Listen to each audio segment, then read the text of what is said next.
Si la adoración es el corazón de la vida espiritual, entonces debe inspirar y nutrir nuestras vidas espirituales a diario. Cuando oramos, estudiamos las Escrituras, compartimos este mensaje y nos dedicamos a la adoración colectiva, eso es lo que ocurre, crecemos espiritualmente. Ahora, la adoración es algo que viene de Dios, no es algo que el hombre inventa para llegar a Dios como desee. Por eso, amigo y amiga, debemos ser cuidadosos de la forma como adoramos, y especialmente el asunto de música. Debemos ser cuidadosos en seguir sus instrucciones. Y el mensaje del primer ángel nos exhorta a temer a Dios. Un componente del temor a Dios implica una conciencia de la presencia de Dios en cada circunstancia y cada lugar. El mensaje del primer ángel está compuesto por dos exhortaciones seguidas por una explicación. La primera exhortación es temer a Dios y darle gloria a causa del juicio inminente. Y la segunda exhortación es adorar a Dios porque Él es el Creador. Ahora, ¿qué significa realmente esta referencia al juicio y la creación? Es el tema que veremos hoy, así que ve por tu Biblia y en un momento más regresaré.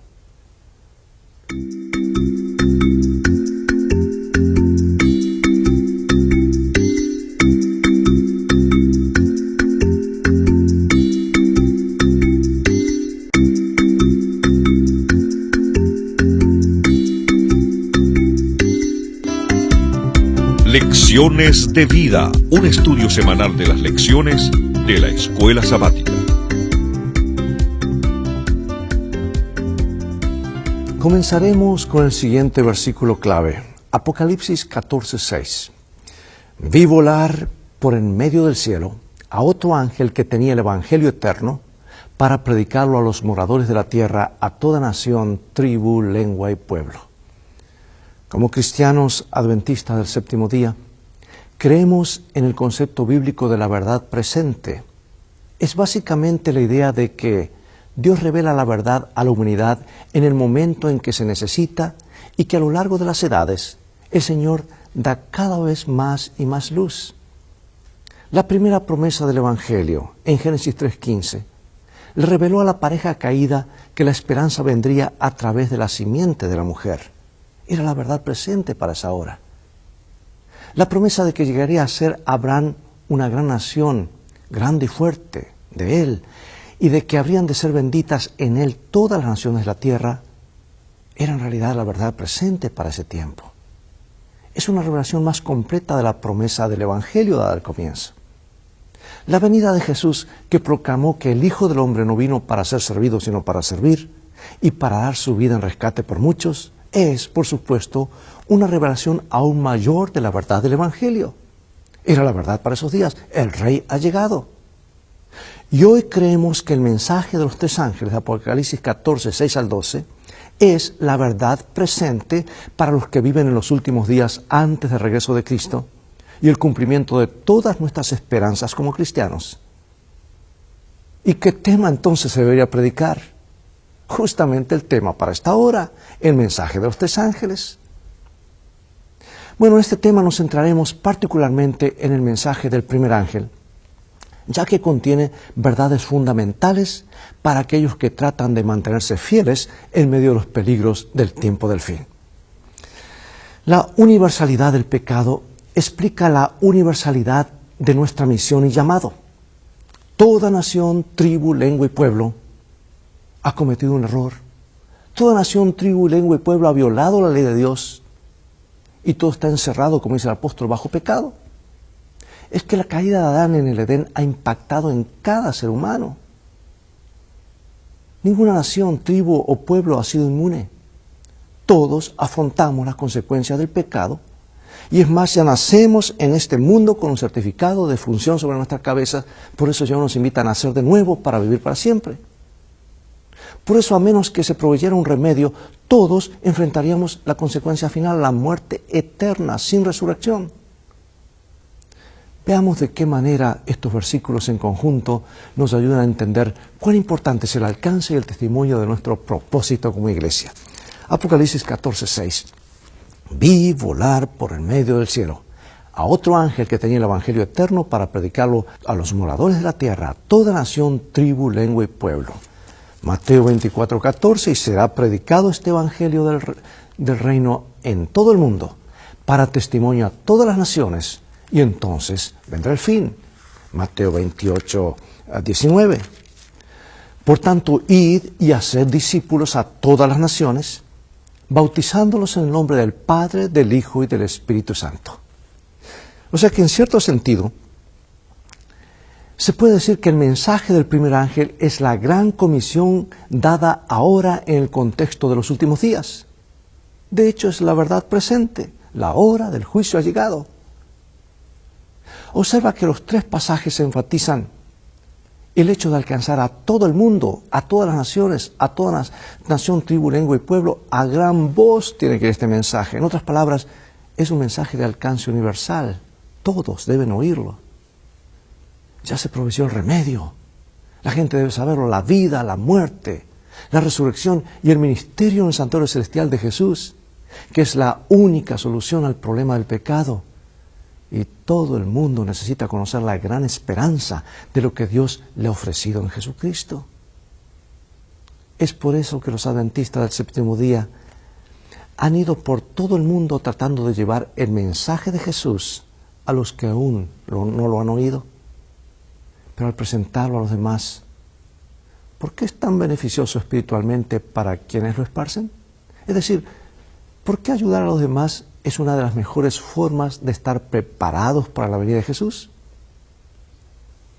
Jesús contó la parábola de los talentos y el apóstol dijo a su hijo espiritual que salvando a otros, te salvas a ti mismo.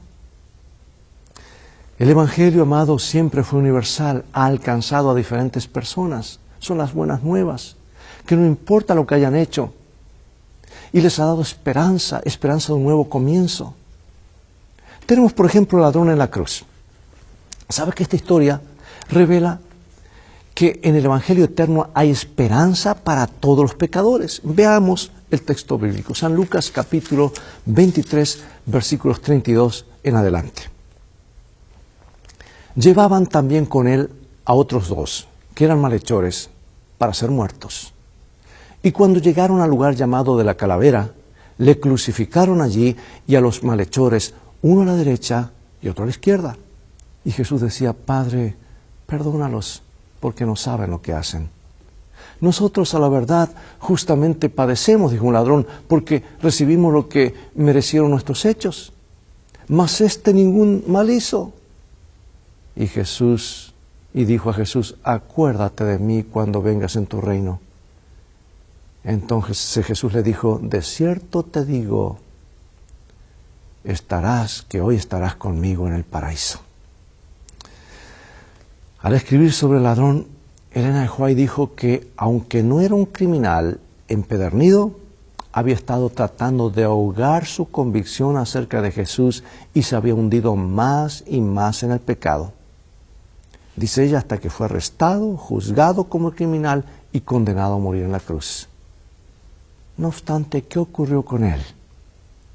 Escucha bien esta historia, porque mientras pendía la cruz, el ladrón tuvo un destello de quién era Jesús, por lo que clamó, acuérdate de mí cuando vengas en tu reino. Y aquí quiero hacer una pausa, amados. Hay gente que piensa que Jesús ya le prometió, va a estar conmigo en el paraíso, en pocos minutos más. No. Estarás, es tiempo futuro. ¿Sabes tú que cuando se tradujo la Biblia al español, se agregó tristemente una palabra que no está en el original, se agregó la palabra que? De cierto te digo que hoy estarás conmigo. No, esa palabra no existe en el original, en griego. Y si se la quita, se lee exactamente como el original. De cierto te digo, hoy. ¿Cuándo? Cuando estás muriendo, hoy estarás. ¿Qué tiempo es ese? Tiempo futuro. ¿Y cómo respondió el ladrón? Acuérdate de mí cuando vengas en tu reino. Aún el ladrón tenía la teología correcta, sabía que el castigo o también la recompensa estaría en el futuro cuando Jesús venga.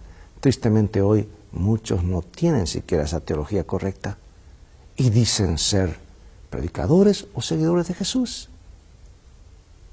Mira cómo Jesús respondió, porque este es el centro de la historia. el amor de Dios, un amor incomparable. Dios tiene una capacidad ilimitada de amar. Jesús le respondió, bueno amigo, me gustaría ayudarte, pero no deberías haber reprimido tus convicciones hundiéndote cada vez más en el pecado. ¿Es eso lo que Jesús le dijo?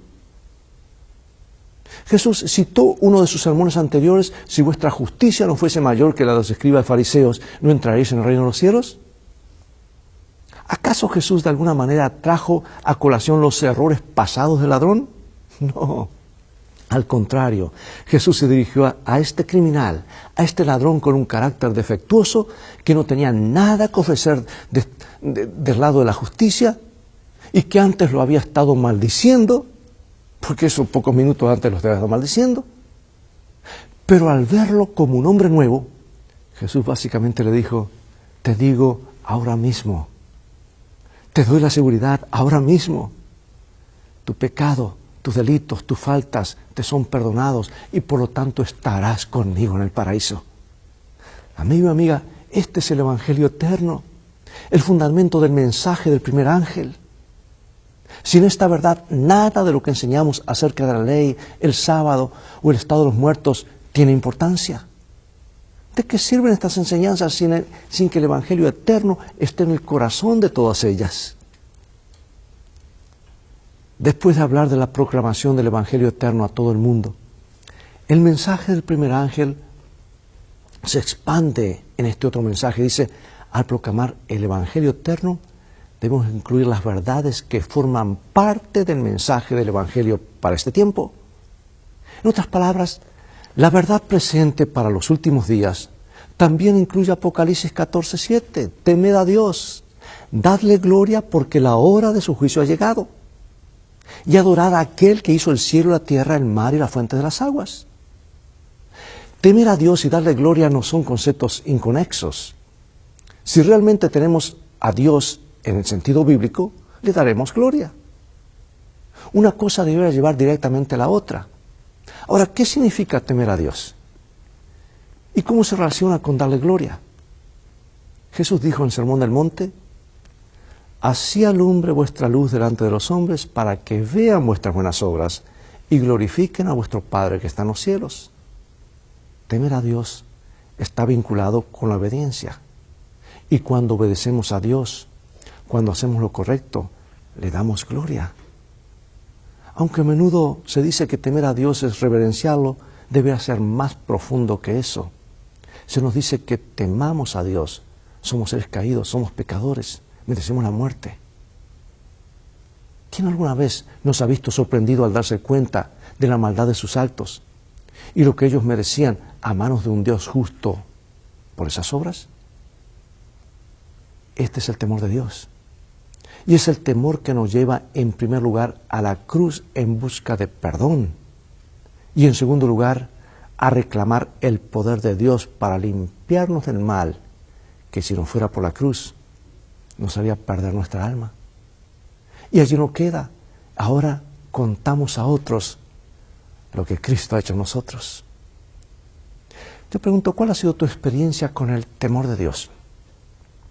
¿En qué sentido una buena dosis de este temor podría ser bueno para nosotros espiritualmente y nos ayudaría a tomar más en serio nuestra fe y lo que Dios nos pide? Bueno, en el mensaje del primer ángel, la idea de temer a Dios y darle gloria está relacionada con el juicio. Por eso hay que predicar el mensaje del juicio, las buenas nuevas que Dios va a enderezar las cosas y que el juicio es hecho en favor de los hijos de Dios. Hay una acusación pendiente y Dios a través del juicio justo y equitativo nos declara libres de culpa, perdonados y también nos declara herederos del reino de los cielos, las buenas nuevas de que la obra del juicio ha llegado y cuando termine, Jesús vendrá a darnos la recompensa. Si hay una enseñanza clara en la Biblia, es la de que Dios es un Dios de justicia y de juicio. Un día el juicio y la justicia, tan escasos en este mundo, ciertamente llegarán. Dios va a enderezar todas las cosas. No es de extrañar que la gente necesite temer a Dios y por eso el Evangelio eterno también incluye la realidad del juicio. Seremos responsables por todo lo que hacemos, aún dice la Escritura, las intenciones del corazón. ¿Cuál es la relación entre estos dos elementos. Si el Evangelio expresa buenas nuevas, significa que, aunque todos somos pecadores y transgredimos la ley de Dios, cuando llegue el día del juicio como el ladrón en la cruz, no enfrentaremos la pena ni el castigo que merecemos por nuestro pecado y transgresión. Es que el juicio es hecho en favor de los hijos de Dios, como dije, para declararlos inocentes y herederos del reino de Dios. En este juicio todo saldrá a luz, aún las intenciones del corazón. Mateo 12:36. Mas yo os digo que de toda palabra ociosa que hablen los hombres, de ella darán cuenta en el día del juicio. Eclesiastés 12:14. Porque Dios traerá toda obra a juicio juntamente con toda cosa encubierta, sea buena o mala. Romanos 2:6. El cual pagará a cada uno conforme a sus obras. 1 Corintios 4:5. Así que no juzguéis nada antes de tiempo, hasta que venga el Señor, el cual aclarará también lo oculto de las tinieblas y manifestará las intenciones de los corazones. Y entonces cada uno recibirá su alabanza de Dios. El Dios que conoce el número de cabellos de nuestra cabeza juzgará al mundo. Pero es precisamente por eso que el Evangelio eterno es una buena noticia. Se viene el juicio, pero no hay condenación para los fieles seguidores de Jesús, los lavados, los santificados y justificados en el nombre del Señor Jesús, porque Jesucristo es su justicia. Y su justicia es lo que los hace salir adelante en el juicio. Mira cómo lo comenta René White en ese librito devocional Exaltada a Jesús. El hombre no puede por sí mismo hacer frente a estas acusaciones. Con sus ropas manchadas de pecado confiesa su culpabilidad delante de Dios. Pero Jesús, nuestro abogado, presenta una súplica en favor de todos los que, mediante el arrepentimiento y la fe, le han confiado el cuidado de sus almas. Intercede por su causa y vence a su acusador con los poderosos argumentos del Calvario. Su perfecta obediencia a la ley de Dios, aún hasta la muerte de cruz, le ha dado toda potestad en el cielo y en la tierra, y él solicita a su Padre misericordia y reconciliación para el hombre culpable. Y ahora unas preguntas. ¿Qué nos enseña la realidad del juicio acerca de nuestra absoluta necesidad de perdón? ¿Cómo puedes aprender a darles a los que te han hecho mal la clase de gracia y perdón que Dios nos ofrece a través de Jesús? Bueno, leamos una vez más Apocalipsis capítulo 14, versículos 6 y 7. Apocalipsis 14, 6 y 7. Vi volar por el medio del cielo a otro ángel que tenía el Evangelio eterno para predicarlo a los moradores de la tierra, a toda nación, tribu, lengua y pueblo, diciendo a gran voz: temed a Dios y dadle gloria, porque la hora de su juicio ha llegado. Y adorad a aquel que hizo el cielo, la tierra, el mar y las fuentes de las aguas. Junto con el Evangelio, el llamado a dar testimonio al mundo y el llamado a temer a Dios y a darle gloria, está el llamado a adorar a Dios como Creador. Y no es de extrañar, porque todos estos otros aspectos de la verdad presente, el Evangelio eterno, el llamado a dar testimonio, el juicio, ¿qué significan al margen de Dios como nuestro Creador? ¿Sabes? Estas verdades y todas las demás verdades surgen de la verdad fundacional o fundamental de que el Señor es el que hizo todas las cosas. Porque al adorar al Señor como Creador, estamos volviendo a la base de lo que significa ser un ser humano, estar vivo, y a diferencia de cualquier otra criatura terrenal, ser hecho a la imagen de Dios. Al adorar al Señor como Creador, reconocemos nuestra dependencia de Él para nuestra existencia y para nuestra futura esperanza. Por eso es tan importante guardar el sábado. Es un reconocimiento especial de que solo Dios es nuestro Creador y solo le adoramos a Él. Es decir, junto con el Evangelio, junto con el juicio, se le da prominencia al llamado a adorar al Señor como Creador. Bueno, sabes que el mensaje del segundo ángel profundiza más este concepto de adorar al Señor como Creador y no a otra cosa. Apocalipsis 14, 8 al 11. Otro ángel le siguió diciendo, ha caído Babilonia, la gran ciudad, porque ha hecho beber a todas las naciones del vino del furor de su fornicación. Y el tercer ángel lo siguió diciendo a gran voz, si alguno adora a la bestia y a su imagen, y recibe la marca en su frente o en su mano, él también beberá del vino de la ira de Dios, que ha sido vaciado puro en el cáliz de su ira, y será atormentado con fuego y azufre delante de los santos ángeles y del Cordero. Y el humo de su tormento sube por los siglos de los siglos, y no tiene reposo de día ni de noche. No tienen los que adoran a la bestia y a su imagen, ni nadie que reciba la marca de su nombre. Amigo y amiga, a medida que se desarrollen los acontecimientos finales, la presión para adorar a la bestia y su imagen en vez de al Creador vendrá sobre todo el mundo. Si consideramos la temible advertencia sobre el destino de aquellos que adoran a la bestia y su imagen, podemos entender mejor el énfasis en adorar a Dios como Creador, como el único digno de la adoración humana. En la crisis final, esta verdad se volverá más crucial que nunca. Tómate el tiempo para meditar en las increíbles maravillas del mundo creado. Y nos preguntamos, ¿qué nos enseñan acerca de aquel que creó todo? Y porque solo Él es digno de nuestra adoración. Un llamado a la adoración, un llamado de regreso al Creador. Y en el corazón de este mensaje, el sábado, la única porción de los 10 mandamientos que recuerda que Dios creó todo en 6 días y reposó al séptimo, y que es el único que merece adoración por ser el Creador. Los estudiantes de la Biblia han visto durante mucho tiempo un vínculo entre el llamado de Apocalipsis 14:7, adorar a aquel que hizo el cielo y la tierra, el mar y la fuente de las aguas, y el cuarto mandamiento, en Éxodo 20:11, cuando el sábado vuelve a señalar que en 6 días hizo Jehová los cielos y la tierra, el mar y todas las cosas que en ellos hay.